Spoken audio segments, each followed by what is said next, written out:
চ্যাংড়াবান্ধা স্থলবন্দরে থমথমে পরিবেশ, কারণ বাংলাদেশে বোল্ডার রপ্তানি সম্পূর্ণ বন্ধ। বৈঠকের সিদ্ধান্ত অনুযায়ী শনিবার সকাল থেকে বন্ধ হয়ে যায় রপ্তানি।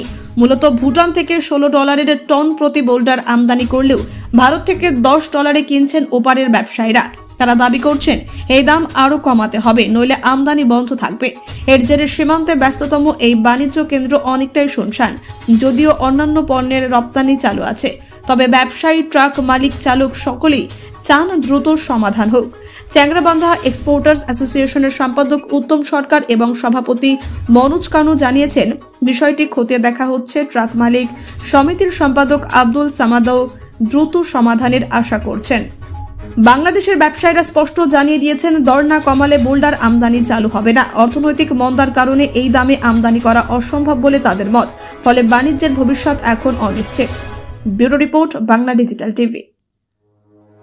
আপনার পদমর্যাদা? আমি গাড়ি চালাচ্ছি।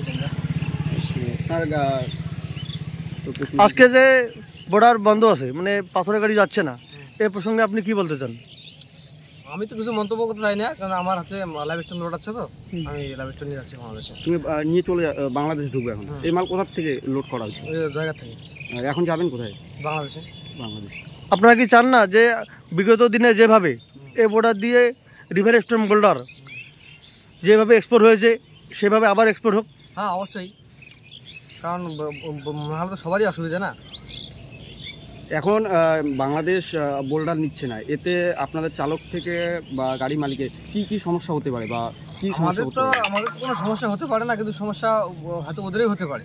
আমাদের কোনো সমস্যা, আমরা তো এখানে গাড়ি না চালাবো, আমরা অন্য জায়গায় গাড়ি চালাবো, আমাদের কোনো সমস্যা নেই।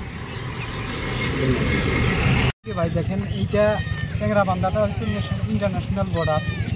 আজকে বাংলাদেশ থেকে ডাক দিছে যে ইন্ডিয়ান কোনো মাল নিবে না।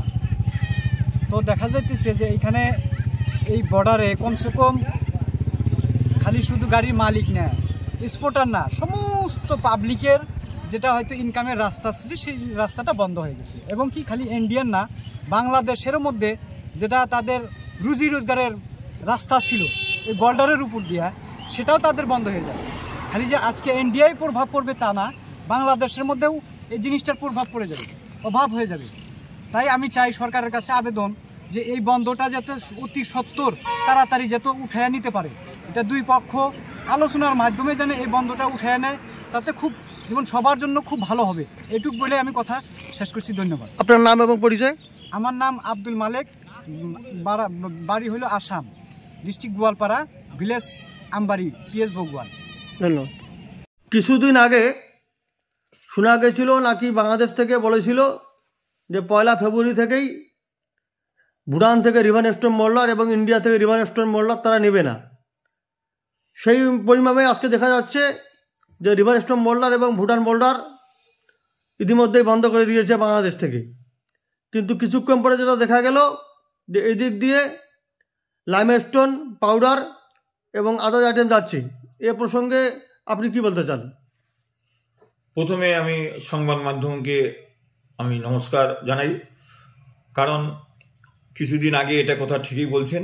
কিছুদিন আগে কিন্তু ওরা বলছিল যে 1 তারিখ থেকে আমরা মাল নিব না। যতক্ষণ পর্যন্ত আমাদের ইন্ডিয়া সরকার আমাদের না বলে ততক্ষণ পর্যন্ত তাদের কথা আমরা কোনো গুরুত্ব দেই নাই।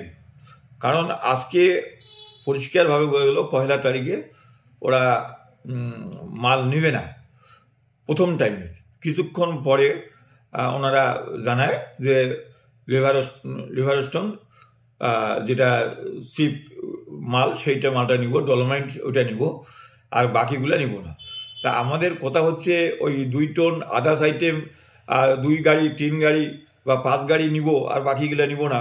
তা আমার মনে হয় যদি এইরকমই কিছু হয়, আমরা চাই স্বাভাবিকভাবে যেভাবে মাল চলছে সেইভাবে চলুক। যদি এটা না চলে, আমাদের সমস্ত গাড়ি বন্ধ থেকে 2-4টা গাড়ি যাবে, তাহলে আমরা মনে করব যে সমস্ত বন্ধ হওয়া উচিত।